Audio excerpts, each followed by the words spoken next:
Well, my friends of YouTube, I thought I'd go over metal saws and metal cutting with a saw.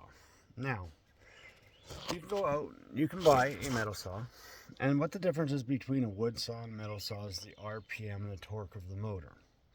Now, metal saws, they're the cat's meow for cutting metal, and if you're going to be cutting a lot of metal continuous, I'd say invest in a metal saw. The Milwaukee 8-inch, this one, the DeWalt, the Frood, all that.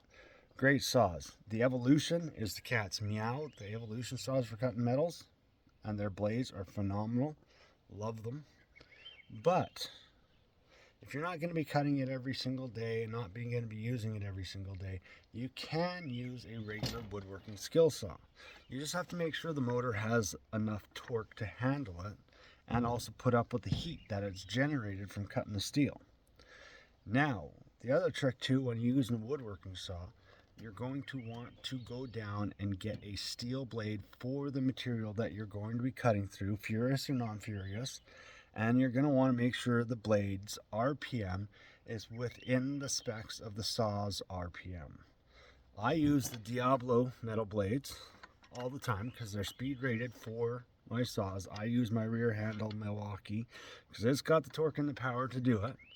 I cut 1/2 inch plate a lot with this thing, and also 3/8 tubing, square tubing, like 6x6 tubing. I've done a lot of work with this thing, never had a problem, never had issues, never let me down. But it is safer to use a metal saw because there's some extra safety features built into those saws and that. But also it depends on the material that you're coming through. Like if you're going through aluminum or soft metals or thin metals, you can get away quite easily with just a steel blade in a regular saw. I used to do it all the time with siding and stuff like that. We just cut backwards instead of forwards, which is kind of funny. But if you're a metal fabricator or doing a lot of metal works, I would say spend money, get the metal saw, and you'll have peace of mind every single day that it's going to be there for you, spot on. But no, you don't always need a metal saw to cut metal. But the other thing is too, these metal saws, it's kind of a little backwards. They're a little too low RPM for cutting wood. You can cut thin woods, thin materials, but when you get to the heavier materials, that wood kind of wants to burn the blade. So you can throw a wood blade into that saw, but it's not going to cut very well because the RPM is just not there for it.